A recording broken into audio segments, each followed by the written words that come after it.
Hello, Chris here with a special episode of the Make It podcast. This is a panel we did recently at the Knoxville Film Festival, and we just thought it'd be a nice little addition to our normal podcast schedule of interviews and indie talks.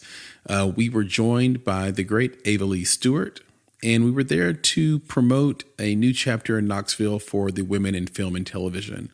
But there's a lot of juicy nuggets in here for independent filmmakers. So do please enjoy. And with that, on to the panel.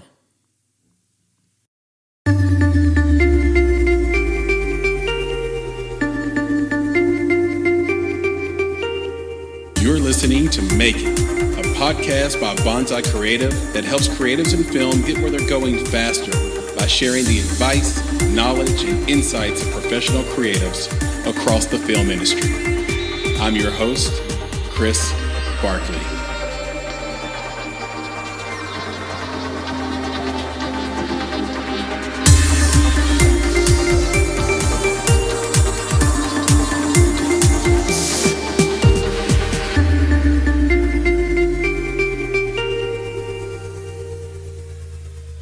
Full disclosure, I have a podcast. You have a podcast, right? That's true.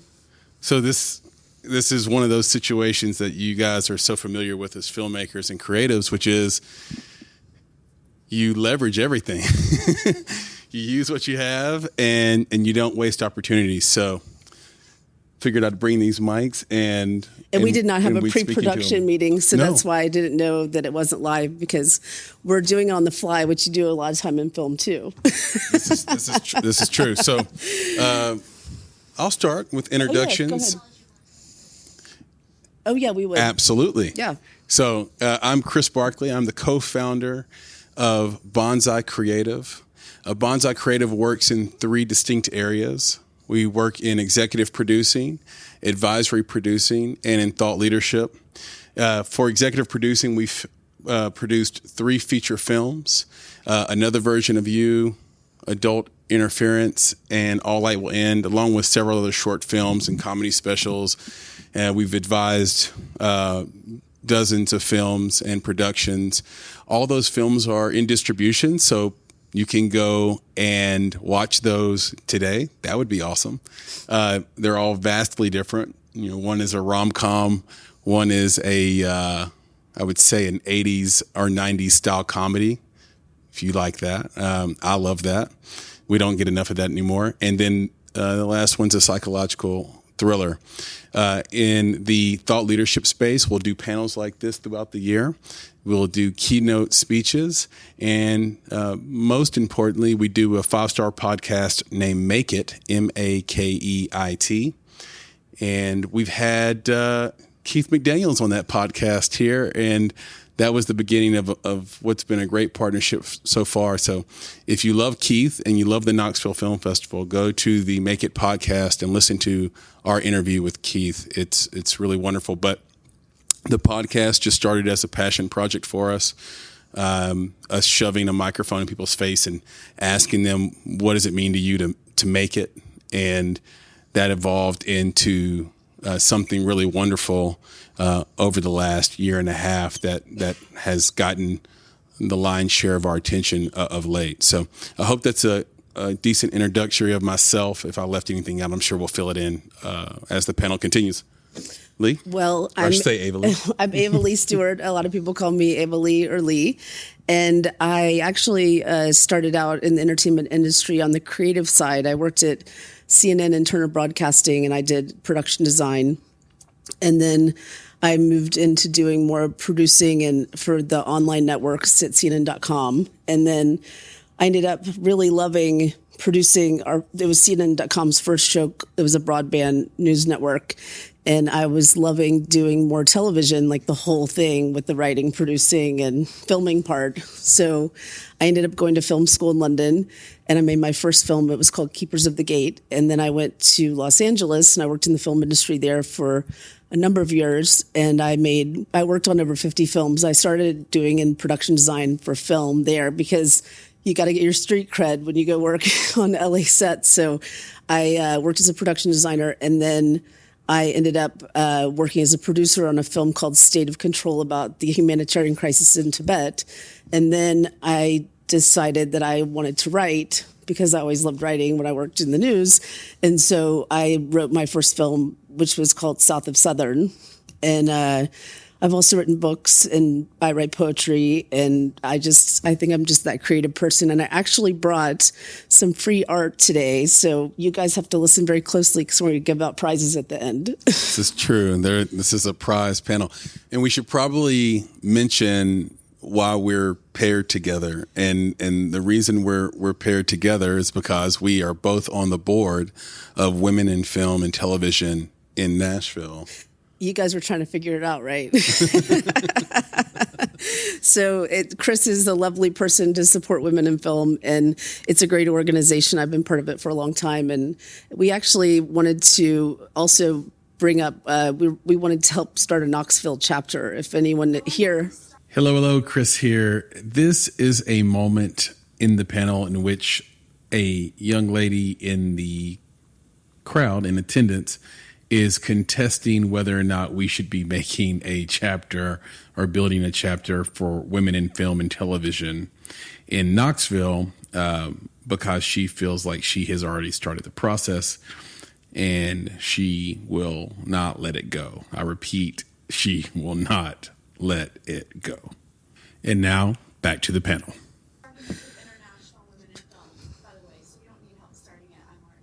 Okay, but do you have your nonprofit? Well, we are that too. Okay. What's your name? Yeah, well.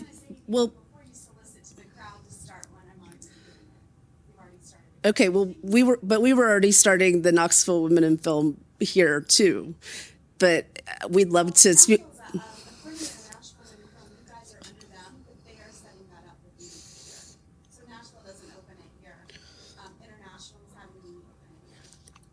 Well, I guess we could just talk after and get your contact. Yeah. Okay, great.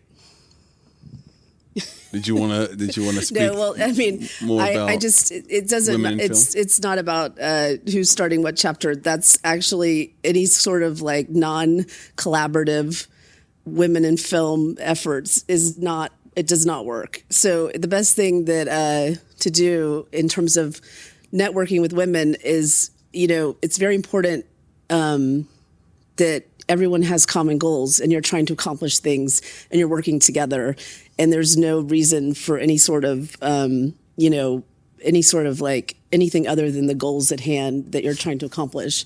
And I do think that it's very important networking. It's probably one of the most important things you can do, and especially with women in the film industry, because I hate to say it, but it's true. It's been a very male dominated industry, and so you have a lot of kind of resources come available by working together.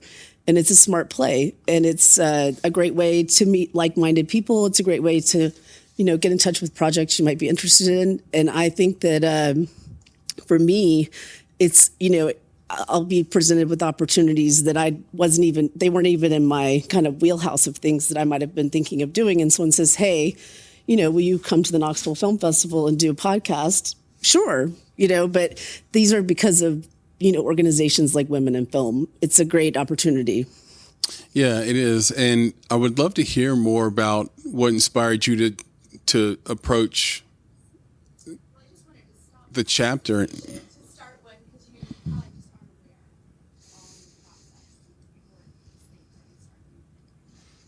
I understand that, but what inspired you to get started? Because that's really one of the main things we wanted to talk about, I think, early in this panel, is just how great women in film and television is.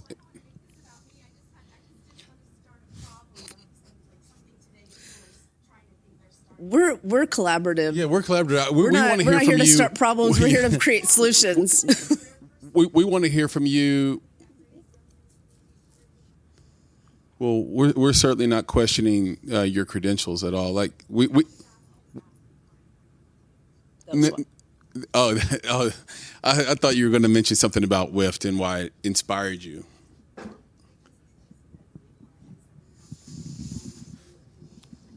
There we go. So that's what I'm looking for is because this organization, I'm a guy on this board, and I'm the only guy on the board, only male, and but I grew up with all women, and so like Lee said, it became very evident that we need to bolster these types of groups, make them readily available, and then try to leverage the network effect that's possible within organizations like this. There are a lot of organizations that are like this, or that can achieve that. But for women in film, there aren't so many. And so whether it be a chapter here or in Nashville, the international, they're all across the country, what we're able to do is say, hey, if you're a female filmmaker, either in film school or out of film school or want to be creative, join, contribute, engage, but then also ask your network to join, because it will be so much more valuable if the women around you are also part of it. It's a nonprofit. It's not about exchanges of value and money. It's about collaboration on film, and film is the ultimate collaborative art. And you can see this sort of playing out. I love Katie Amond and Sarah Zanotti, who are members of the Women in Film and Television in Nashville. They have a feature film that's going to run at NAF in about a week. Forgive me, Keith, for mentioning another film festival at your festival, but it's called Faye, and it's the first feature film that stars just one woman from beginning to end. There's only one cast member in the entire film, and it's one woman from beginning to end as she sort of loses her mind in a cabin. And the reason I mention that is because here's two women, part of the association, part of WIFT. They get together. They end up deciding to live together, and then they have this really innovative idea, like, as an independent filmmaker, how can I create a film with what I've got? I've got one person. I've got one location. Okay, got it. This woman's going to lose her mind over the next 48 hours all by herself, and we're going to kind of watch her spiral downward. And it made one of the best film festivals in the country, which is what Nashville is now. Nashville Film Festival is now. So that's the power of sort of network effect within an organization like Women in Film and Television. And I actually founded the Southeastern International Film Festival, and we do it in Nashville as well every year. But a lot of people will ask me, it's a pandemic, how do I make a film? But that film Chris just described is a film you could make at your house during the pandemic with very little production money. So I feel like that is independent filmmaking in a nutshell, in terms of the ability to take what you have, the resources available in the situation that you're in, and create something from that. And, sometimes those types of challenges of not having what you think is enough in terms of equipment or money or whatever, it's what makes your creative effort come together in a way that is really special. Yeah, it's fascinating when you think about it, because Katie, who I mentioned earlier, is the director. She shot a couple of films on her iPhone 8. And so she talked to me about like what the secret to doing that is. And unfortunately, it's not, it's not something everybody has the heart for. But you basically go to Apple, you buy like 10 or 15 iPhones on a credit card. And then because you're going to need all the space. Like you need the hard drive space. So you film everything, then you pull it off, and then you return all the iPhones. That's guerrilla filmmaking. but that's we're not prescribing anything that's unlawful. I'm not Legal saying disclaimer. you should do that, but that is one way to do it. And these new iPhones, but it does speak to you have to, any kind of filmmaker doing any kind of film, even a big budget, you have to have a lot of gumption to figure out ways to create solutions. That's all that matters. It may not be the way you thought it was going to be. It may be like 10 left turns and a right, but it's, that's the important thing in the end, is figuring out a way to make it finish your work. Yeah, Sheila Andreen, who's the co-founder and CEO of IndieFlix, we were talking, and she talks about her days on the Wonder Years because she did wardrobe for the Wonder Years, is where she kind of cut her teeth in Hollywood before she started IndieFlix and became this sort of juggernaut. The IndieFlix just exited. They just were purchased by Liquid Media for, I think, a multi-million-dollar deal. But she talked about how she didn't draw and she didn't sew. She didn't know how to do any of that stuff. So she worked with what she had, and she wasn't afraid. And she had sort of this pattern of doing that. Like she talked about a guy who didn't show up for a date. Well, a lot of people would just say, well, I got ghosted. And so I'm just going to like leave that where it is. No, she went and found the guy. Said, hey, we had a date. What's going on? That's awesome. And they ended up being partners. That's awesome. It ended up being the thing that sparked her entire career, was that she had the courage to just say, hey, we had a date here. What happened? He stood me up. And so she was like that. And she was like that on the Wonder Years as well. Just a woman who isn't afraid, which is remarkable for as much as she got bullied as a kid. But she's has been on the record and said, look, I don't even have the skill set, quote unquote, to do the job I did.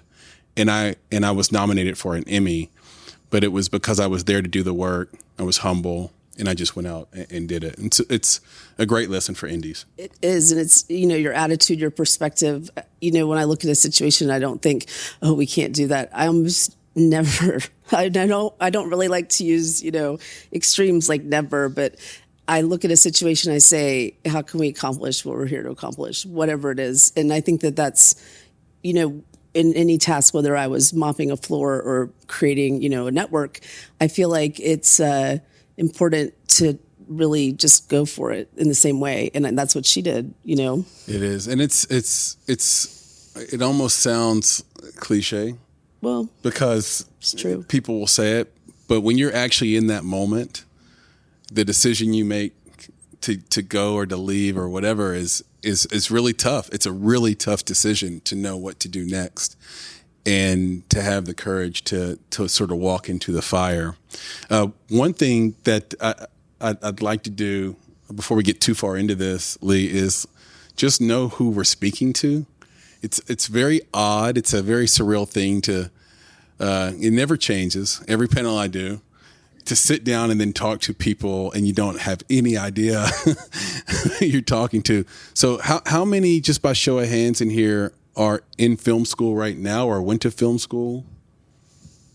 Sweet. How many in here have already made a feature film or a short film? That's incredible. That's incredible. Congratulations, everybody. Almost everyone raised their hand. Yeah, exactly. How many are kind of working crew, or like are part of a film crew? Shout out to you. Can't make it. Can't do without you. Anybody in the crowd, a producer, and then anyone in here an investor? There we go. Cool. Awesome. So we have a very, very diverse. That's amazing. Crowd. Yes, Lovely. you are. Yes. Which chapter? Nashville. Oh, okay, yeah. Great. Yeah. We haven't met.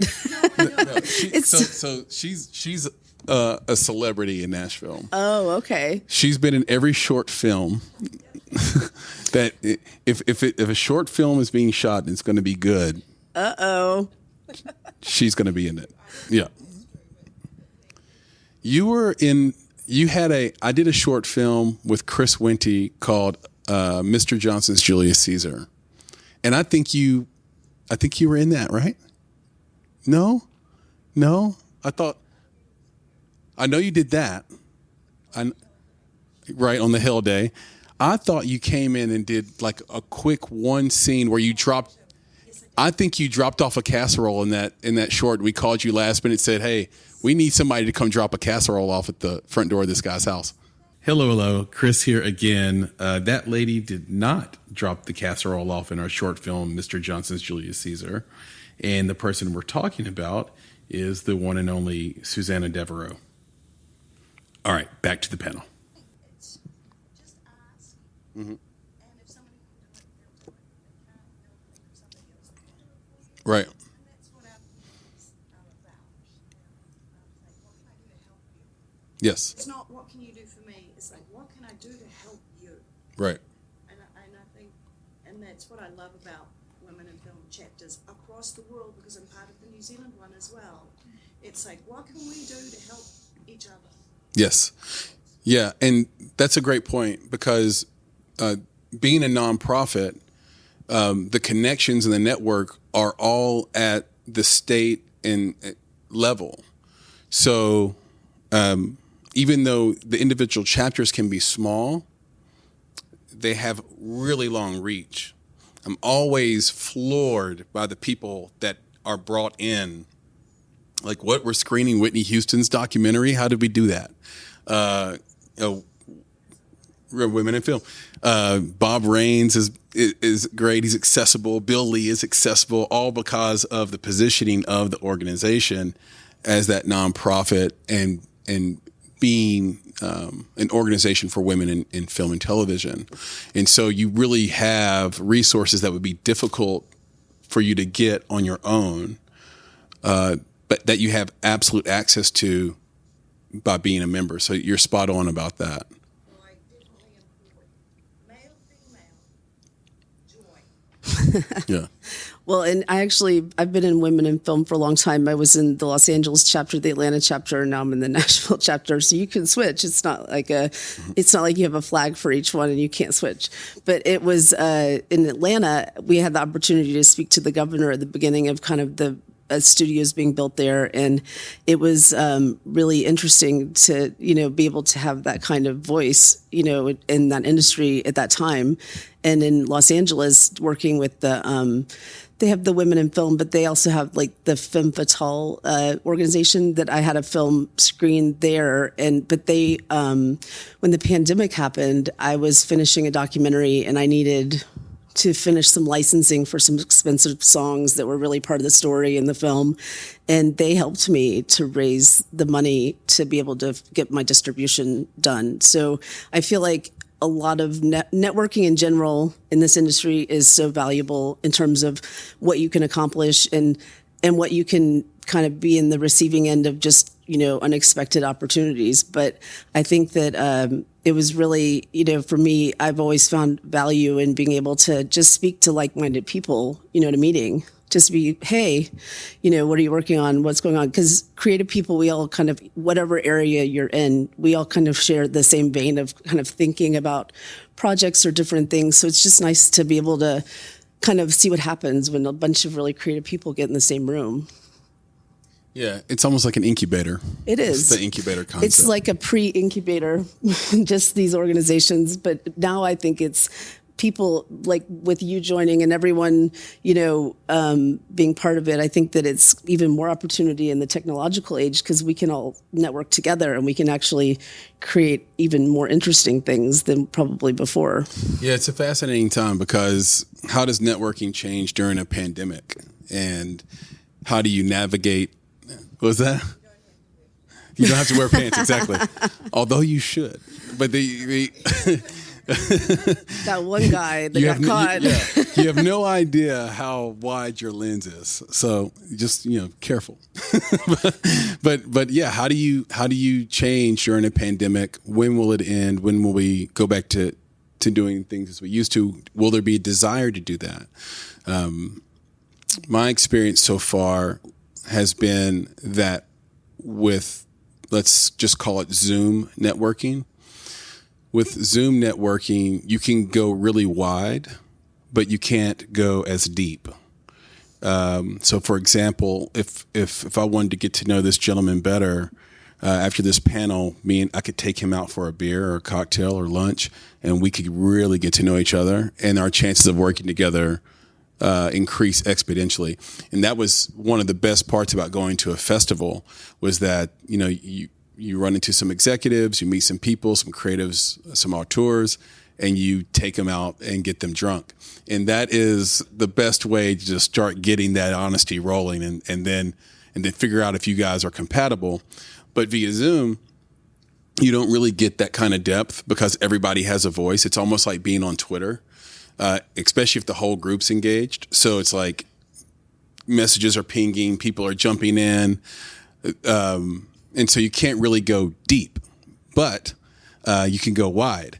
And that has its own different kind of value that we have to learn to leverage. So, for example, if you have the courage to speak up, you could say, "Hey, everybody, put your contact in the chat," and you just got 30 emails and phone numbers in 5 minutes, which would have taken you 3 weeks in person, maybe, and probably dealing with some mild rejection to get to that point. But yeah, on Zoom, you can do things like that, or you can introduce yourself on Zoom, and now you've like introduced yourself at scale. It's depending on the size of the room, that can be really powerful. Whereas at a festival face to face, I've got to introduce you one by one, myself, one person at a time. Hope you remember my name. Hope you remember my face. You're going to take my business card and, you're going to throw it in the trash can. Like what is the power of it if I can't go deep with you? So there are upsides and I think downsides of networking, but.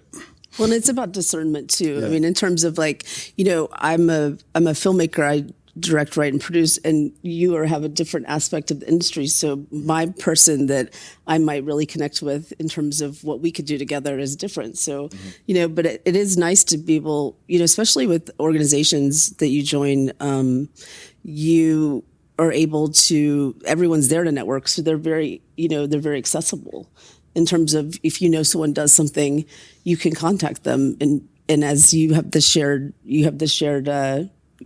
organization. So it's like you can really have a lot of opportunities through that type of networking for sure. Well, where I was going to go with it is that when you're in an organization like WIFT, they're going to always be setting up constant events for you to be networking. We're missing the Emmys party right now. We are missing the Emmys party, right? There's an Emmys party.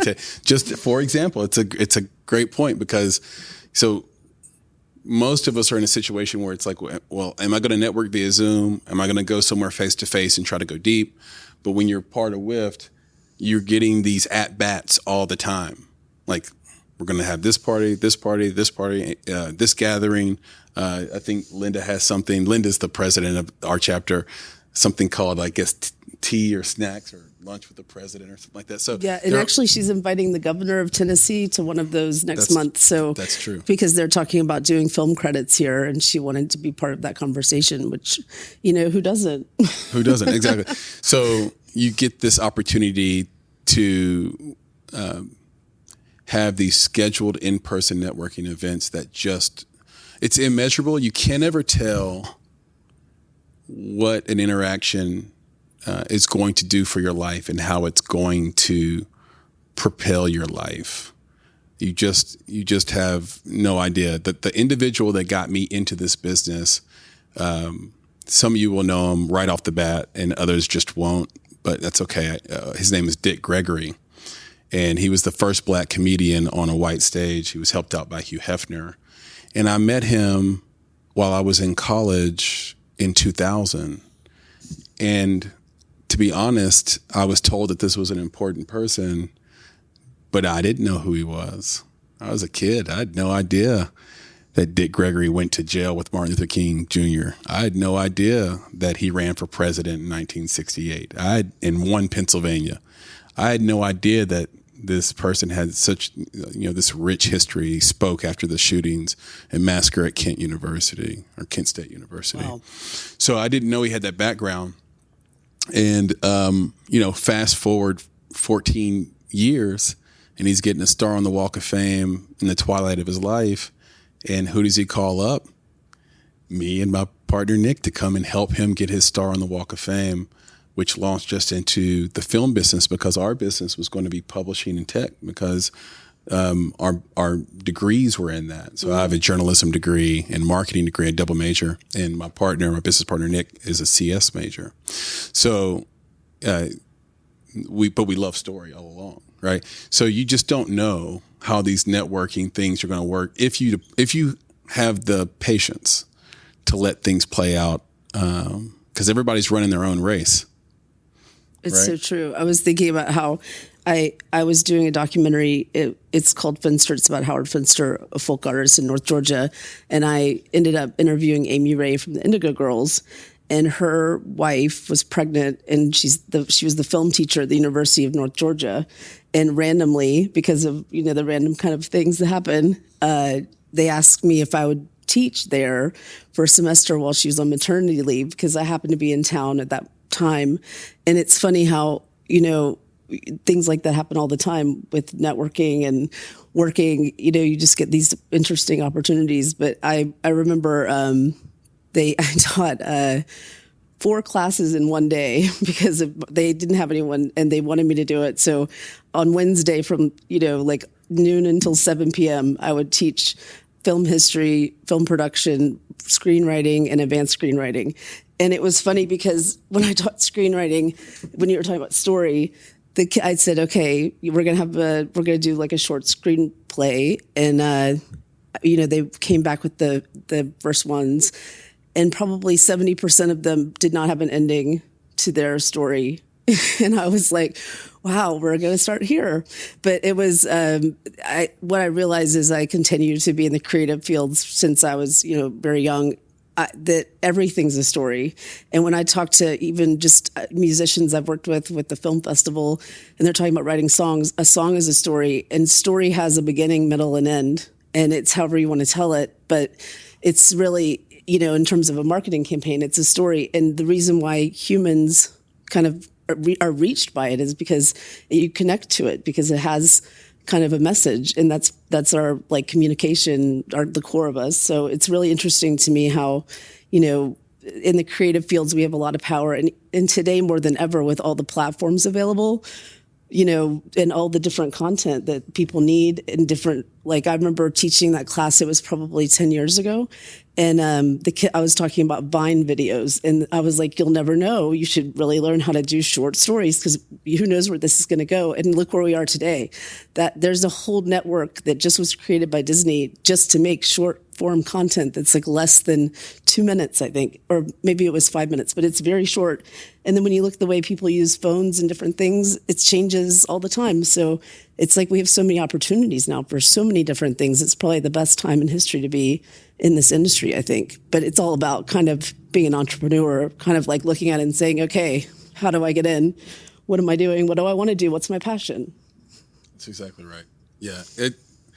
It's an exciting time to be a content creator. There's just no doubt about it. And I know we don't view social media platforms as streaming platforms, but that's exactly what they are. And at any moment, they're sitting on such cash hoards. Any moment that they decided to go into those markets, they could go into those markets and be very, very successful at what they want to accomplish.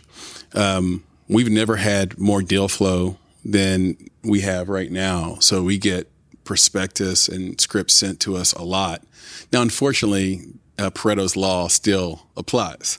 80% of those scripts really need work. But I had to get a partner that was cynical, because I'm too optimistic. And as a writer myself, and someone who's played piano and produced music and done that stuff, I have a really soft heart for anyone who's creating anything, because I know the struggle it takes to reach a professional benchmark. It is so difficult. And so that's why I always shudder when I'll go to like a review site and read a movie review or even a music review. And we take that for granted. They'll say, oh, this is a bad song or album. It's like, you listen to it, it's sonically perfect. No notes are missed. Singing. The musicians are the best in the world. How can you review something that's terrible? Right? We should probably say that didn't taste good. We probably shouldn't say that's a bad song or a bad album. But as an investor, you get into some bad places when you're that optimistic. That's the hard thing is art is subjective. One thing that I might love, somebody else doesn't love. But as a creator, you have to have thick skin and just say, okay, you don't like it. I made it, whatever. I made it because I was passionate about it. I wanted to tell this story. That's why. And as an investor, it's a totally different thing because you're looking at it like, how can I monetize this story, which is like a hard thing in the creative field because art and creation is so kind of organic. And then you have like, it's a business too. So you have to, as a creator, I think, I've done a lot of projects that I knew weren't going anywhere just because I wanted to do it. It was a message I wanted to tell or whatever it was. But at the same time, I've worked on projects that were meant for a commercial distribution. And what parameters, once you're to the level of creating professional content, what parameters you have to be in to be able to do certain things. So you have to just kind of decide, what project is it and what am I doing here? And so, sometimes I know like I can't have a, crazy kind of design that would cost so much. Like I think, like I was working on a film in Los Angeles, and it was a Tony Scott film, and it was like $80,000 for one roof scene because of the way he wanted to develop the film. And it's like, they would never do that now. But I mean, that's a lot of money to spend for one scene of one movie, and it's like, as a filmmaker, you have to decide like, okay, how can I tell this story for this amount because you have a budget. And it's the same, like when you prepare the material, cause you're on the pitching side, like when people prepare the material, a lot of times, even with the film festival, when they submit, it's very much like a creative person submitting with like not a lot of thought to the business side of it, but the business side is also important. So if you're a creative person that doesn't like to do that, you need to find a partner that's good at that, or be able to kind of like figure out a way to present in that way. Yeah, I think it's more than just important also.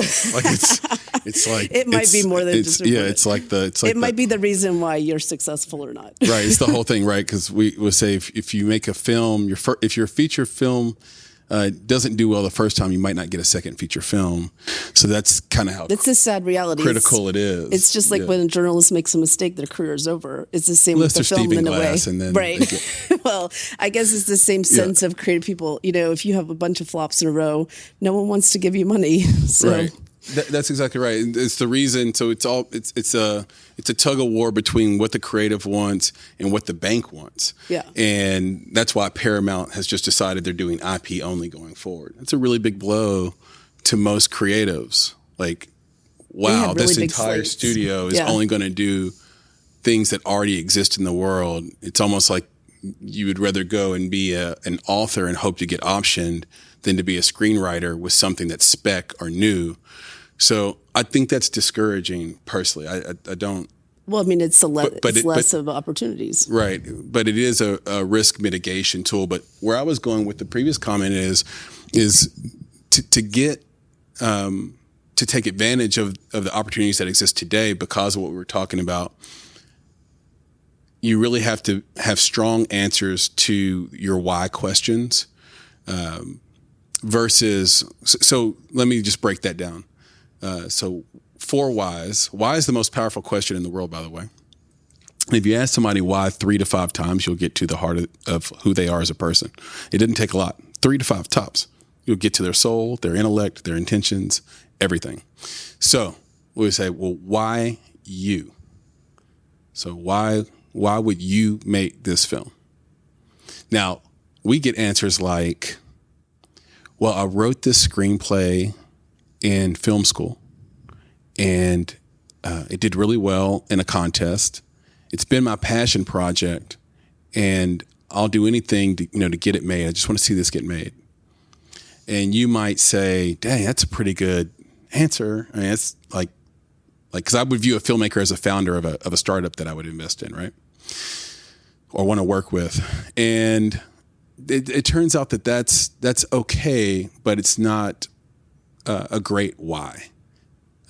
A better why would be, I want to make this film because my mom is a cancer survivor, and I watched day by day her go through the journeys and trials of trying to overcome cancer in an American healthcare system that, let's say, doesn't have perfect equity. And I think the world needs to learn the lessons from that and hear that story. Whoa. Now that's a why you, because only you can make it. And so that's what money is looking for. Money is looking for a filmmaker that is singular, that like they're the only person that can make the film. And if they get replaced and the film just doesn't happen, it just can't be made.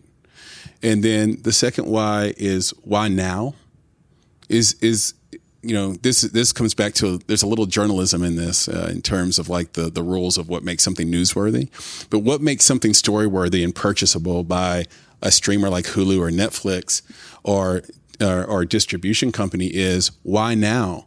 Is the story aligned with the current zeitgeist? So right now you're going to get a lot of screenplays that are political. You're going to get a lot of screenplays about race. You're going to get documentaries about that. You're going to get documentaries about division and things like that. Some of those things are so on the nose that it's a little annoying, and it's kind of like oversaturated. But some of them need to be told and need to be told over and over and over again because they haven't been told in the right way yet, and from a perspective that's unique and new. So have a really good answer to why now, which I think is easier than why you. And then why this film, meaning could you do this in a different medium? There is this idea that if you make a short film, you just mentioned, Lee, that like you made it because you wanted to make it, which I love. That's like the artist way. And it's like it's the hard way sometimes, but sometimes it's just the way. It's the way you have to do it. But it's like sometimes you have to recognize, is this a feature film or is this a short film or is this a series that you're trying to make into a feature film? Like, what is this thing that you have? So why a film is an important question, because there is a myth that you can't make a short and be profitable. Well, there's an order of operations there. If you're trying to distribute a short film that you made, then that's probably true. There's an old saying that every film makes its money back. The question is, will it do it in 2 years or 200?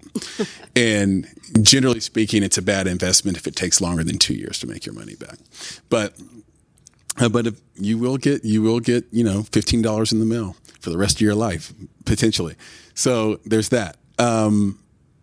Instead, why not do what Emil Giardo did and enter your short in a contest and then get placed on HBO?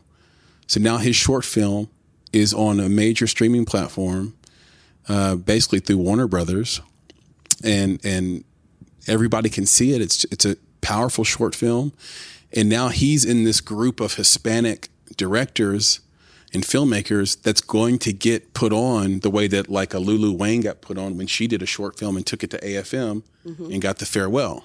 So if you're doing a short film, for example, the question is, what market should it be in? We're all trying to push to the same market. That's not smart all the time. Like you're trying to like get some you're trying to like, I'll put it on Vimeo Pro and then they'll rent it for $1.99 and then we'll make our money back. That might not be the profits, the market you need to put your short in to be profitable with your short.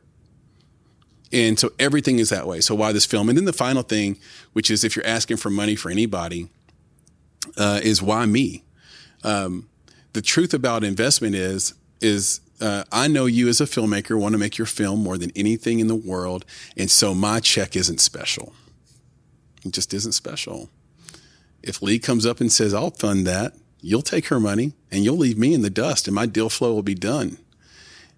So I like to know that I'm special. Maybe it's an ego thing, but I want to know that you came to me because I have a particular type of expertise on set, that I'm not an ivory tower EP. So I'm not sitting back waiting for you to make my lunch for me, that I can buy you time when you're out of time in a particular location, that I can seed additional funding for contingencies in post, that I'm there for a reason, that I'm there for reputation, that you researched me and know what kind of films I like to make and that we like to make.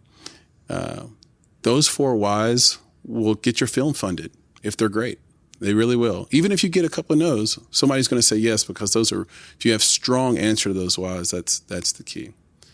It's really funny when you were explaining that. I was thinking about the last film project that I did, and it was a documentary about Howard Finster. And it's funny. So the whole project started out as a favor to a friend of mine who's an architect that volunteers at the Georgia Trust that is, they have a preservation program that they pick 7 places that are called places in peril that are about to maybe be destroyed for whatever reason. And they said, hey, Leigh, will you come to Paradise Garden, which is Howard Finster's life's work, and see it? And will you try to help us do a video so they can get a grant from Art Place for over $1 million and fix it? And I said, okay, I'll go.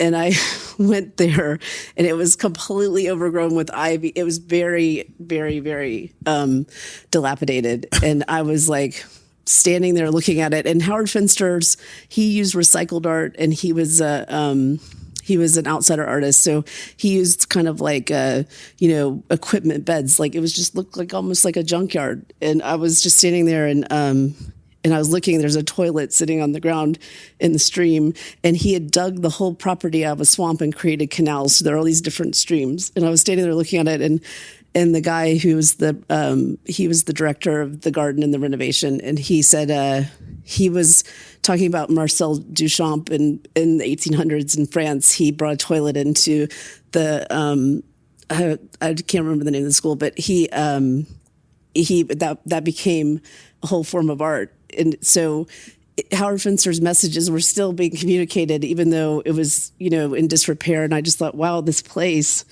And so I did the short film. We ended up getting the grant. They got more money than that. And it ended up that I was able to make the documentary. So in Howard Finster, it's ironic too about the pandemic happening, because the message that kind of came through from the interviews, because when you make a documentary about someone who's passed away with people today, you can write kind of an outline to the story, but you don't know exactly what you're going to get. But by the end of the edit, it was a lot about how art can have the power to change the world, and through love and, recycling and all these different things. And that was because it was different than the messages you're talking about, people kind of going on the nose. I'm currently in like a bidding war situation with my documentary. So it's like, random, but that was all because of me wanting to help, save an artist's legacy for my friend. And then it turns into, and I really love the film because it's a really positive message, but it's just like ironic the way it all comes together sometimes. But I think it's about like, once I stood there at that place, I was like, this is an amazing story. I knew it was an amazing story. And then it became even more interesting when I found out more. But it's all about like being connected to it. Like what you said, you have to have somebody that really is the one to do it. Yeah, it's almost like if the film getting made is more about you than about the story, it's a bad precedent. Whereas if you're making it about someone else, or it's the why is about something that is happening in culture. Well, I'm not going to say who, huge. But I had a foundation that's named after a family asked me to make a film about the family, and come on, tell us. I wouldn't do it because it's so. I mean, you're going to pay me a lot of money to make a film about you, but I was like, I can't. That's no. But other people would be glad to take the money, It just at that time, I wasn't connected to it. Yeah, there are people who want to have you write a love letter to themselves. I think there was recently a small controversy with Alanis Morissette, for example, who was not very happy with the documentary or play that was made about her. And so I don't know about the place. You have to tell everybody. She just has to be objective and realize that she's not perfect. and as a storyteller, where's the tension? Where's the disagreement? Where's the there's no there if everything is roses. No, I mean I did that documentary about the especially in a doc. Well, yeah, for sure. But it was about the humanitarian crisis in Tibet, and the Chinese government didn't like our film. So of course they did. They destroyed my laptop. It was really dangerous, actually. But I feel like, you just have to be, when you put your work out there, it doesn't matter what people say as much as that you just have to be ready for whatever is going to come back. Yeah, for sure. But it's going to come. I mean, once you get to a certain level, there's always going to be somebody that likes your work, doesn't like your work. And then, in my case, a government that wants to shut your work down. I'll give you and the rest of the audience here some advice. If you're ever making a film about Tibet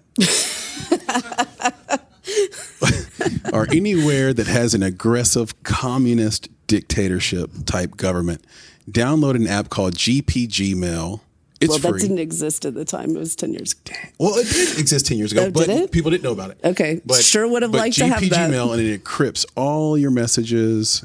No one can decrypt this. It's just like a technical improbability, right? And now you can send messages across to people, and maybe they don't know. You're making a film, so maybe you would have got caught anyway. The directors were in China, and I started getting I knew my network got hacked in America, and I was in Denver at the time, and they were in like a province near where like Tibet is.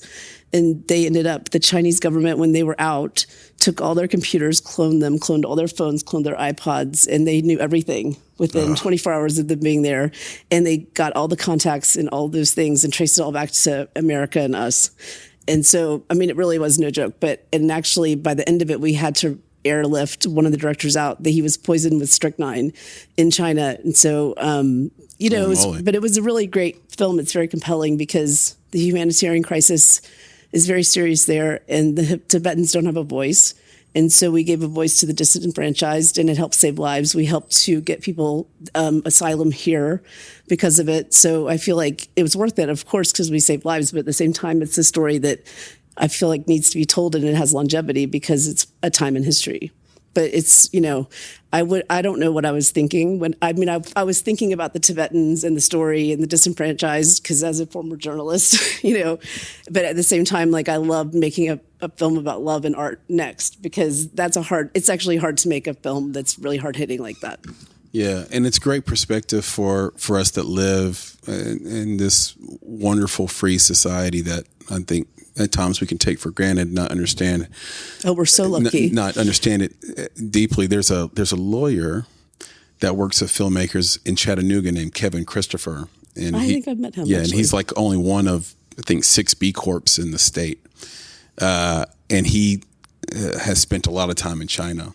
And what we take for granted and don't understand about their situation is like, so you look at the Uyghur situation, for example.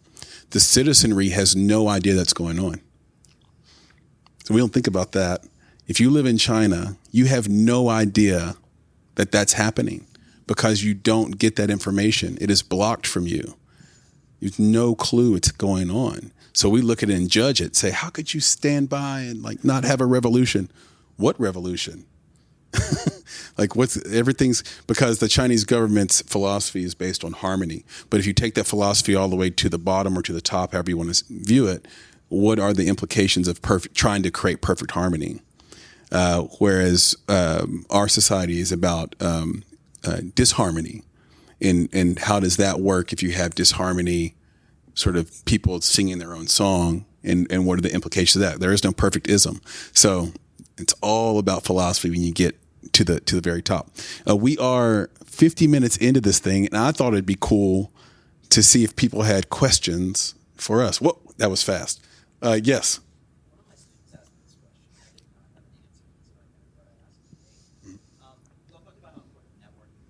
Mm-hmm.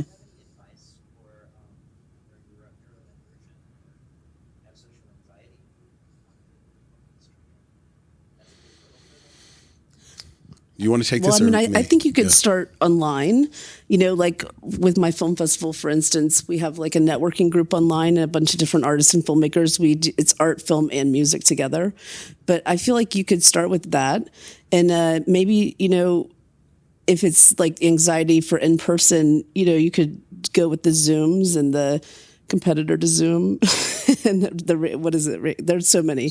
And anyway, you could just do kind of, that could be maybe the next baby step, and then keep going from there. Maybe one person face to face. I mean, you build up to it. I don't think that networking is necessarily, comes organically to everybody. So, I mean, it's kind of like you learn how to do it by going for it and trying to do it. Exactly. That's what I was going to say. So I've taken all these personality tests, as we do. And it turns out I'm an introvert, and I get that. I understand it because I like to be alone when I create. I don't want a bunch of people around me disturbing me. Nothing's more frustrating than trying to, let's say, create something, and then someone comes in the room or into my studio or wherever and asks me, where's the remote? Like, that is like, now I have to start all over, get my train of thought back again. It's very frustrating, right? So that's that introverted part of me. But you can train yourself to be extroverted when you need to be for the sake of your career and your future self, right? So I guess my answer to you would be, if you have someone that's suffering from that, there are some really practical things you can do to train yourself to be extroverted in a moment that you need to be. Like, you look at someone like Michael Shannon, who is the most introverted superstar you probably know. He really is like this. His characters aren't just like that. He looks at his feet like he's an introvert. Tarantino is an introvert, but they've developed a certain type of grit to be able to do the thing they love. Most comedians actually are an absolute wreck off the stage. They get on the stage, their blood pressure goes down. So this has been proven. Their blood pressure goes down. Their heart rate goes down. They're more comfortable on stage giving themselves to a bunch of people than the anxiety of giving themselves to one person. So if I had a high anxiety student that needed to network, one, can you develop the professional grit to come alive in the moment that you need to? But two, can I find myself in networking situations where I get to be in front of a group instead of the intimacy of one person? A lot of times the anxiety comes from the fear of that intimacy and rejection from one person. It's so direct. It's a direct blow to you, right? Whereas in a group, you're very unlikely to be rejected by the entire group. So is there a way to go to somewhere and make sure you only get in conversations that are already happening? I've literally done this myself as an introvert, where it's like, I don't want to go talk to that one person. Look at all the people. What would all the people think? Will they think I'm hitting on her? What's happening? Will he think I'm trying to mooch off him, or like whatever it might be? Instead, you just go to a group, quiet all those voices in your head, and you kind of ease into a group conversation that's already happening. I think that's a really great tool for overcoming anxiety in networking situations. Try to find a group instead of tackling that person one-on-one. May I make a suggestion? Mm-hmm. Find a wingmate. So I was thinking that too, yes. Because I'm working with a filmmaker and she has panic attacks. So I'm like, she does this, she's fantastic at this, blah, blah, blah. And it's lovely talking about other people, because then it's not about me. Mm-hmm. And it might come out about, who am I? But it's like, make it about somebody else, but find a wingman. That's a tremendous suggestion. Because I've done that in my life. I bring my partner with me, right? So he can go out and be Michael Jackson, and I can be Tito. It works out very nicely. I think we had a question way back here. Yep.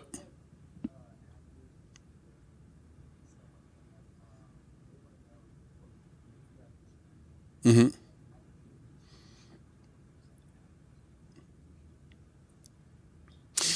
So I'm going to answer my part, and then Lee, I know you have some thoughts on this for sure as well.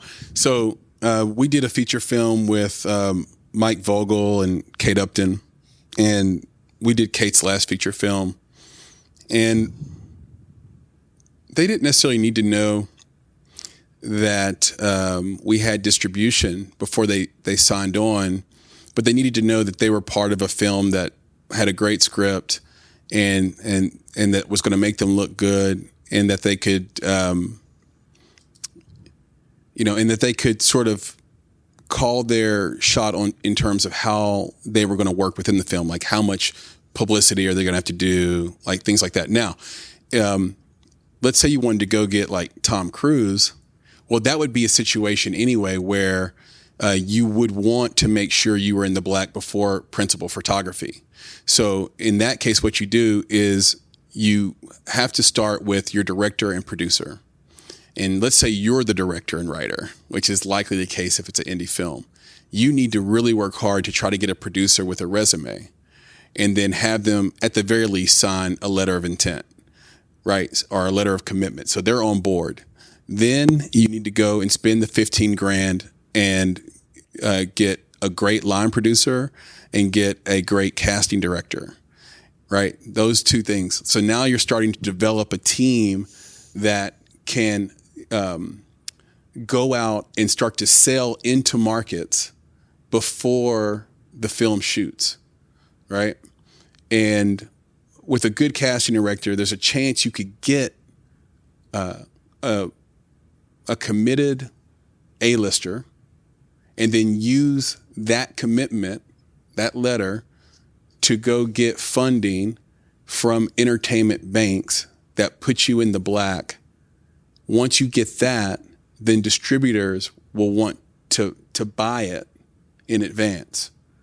And then now you've kind of settled distribution a little bit. You've settled funding.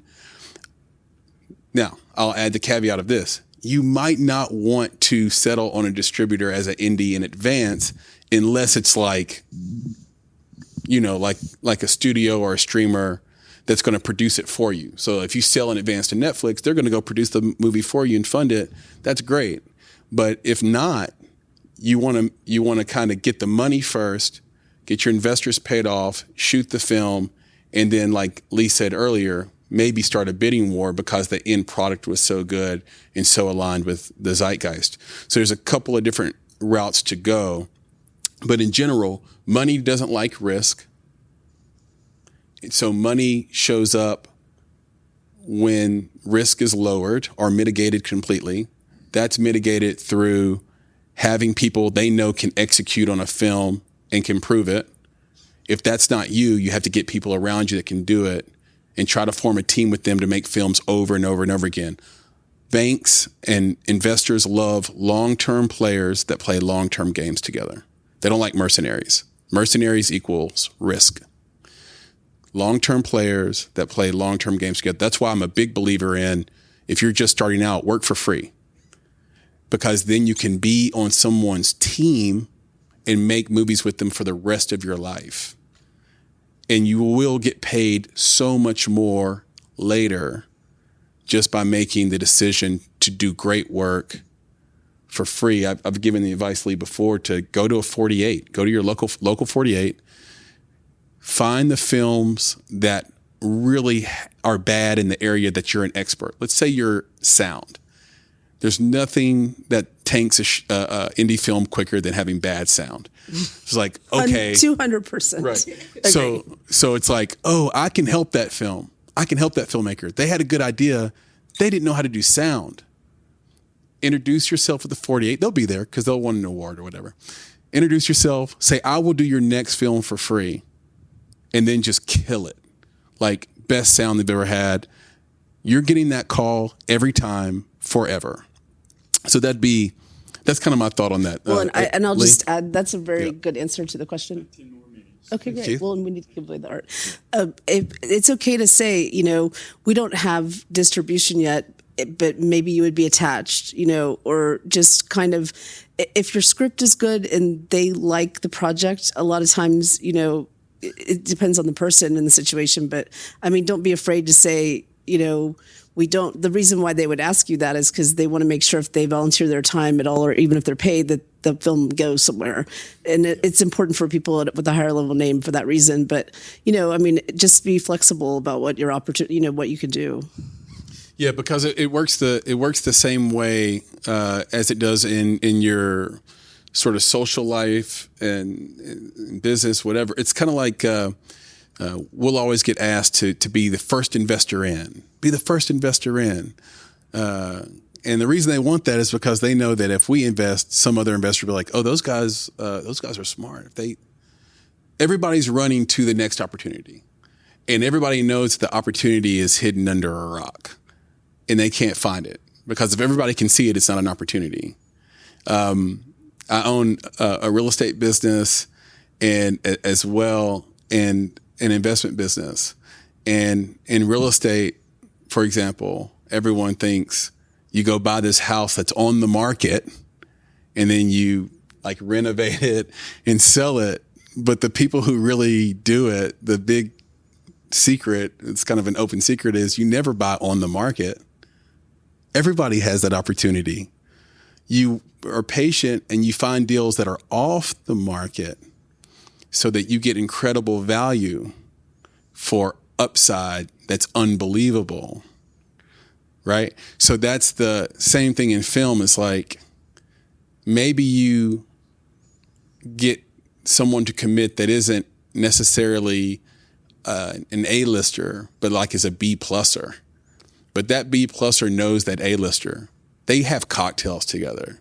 Maybe their kids go to the same school, just something like that. Then all of a sudden, a phone call is made and that person wants to in on your opportunity as well. And suddenly you have a cast. And it's funny, in the real estate investment like that, you make a lot of your money on the front end. Mm-hmm. It's the same as film. If you identify talent in a good project first, you'll make the most on the whole thing.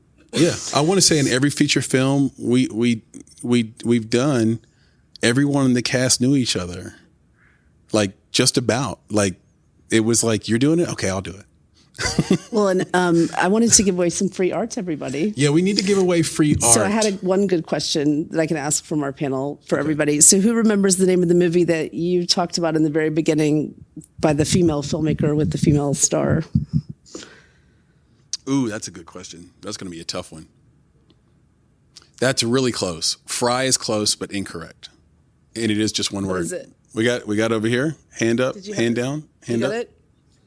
Faye. Faye is correct. Yay. All right, so this is our first art winner. Will you describe this art, Leigh? Oh, yes. Okay, so this art was, I'm an artist. I do oil painting and different things, but I did recycled art in homage to Howard Finster, the movie that I did. So these are CDs that I turned into positive messages, and it has it's abstract art, but it's using motifs from the Hopi Indians, because I recently did a project with the Hopi Indians. So it has a bunch of film tied into my art. All right, what's the other question? I think the other question has to be, what are the 4 whys? Can anybody recite the 4 whys? You. Yeah, so why should you be the one to make this? Right, why you? Why now? Yes. Why film? Yeah. Why? Yep. That's it. Why me, the producer? Why did you go to me? Yeah. Why me? Yay! That's a winner. Winner. Chicken dinner. Well, thank you guys for sitting with us. It's been fun to come here and be able to talk about film and creativity. It's great. Which question? It's called State of Control. And it's on, I think it's still on iTunes and Hulu, but it got restricted in some countries. I'm not sure. I think it's here for sure. Yeah, it's an awesome work.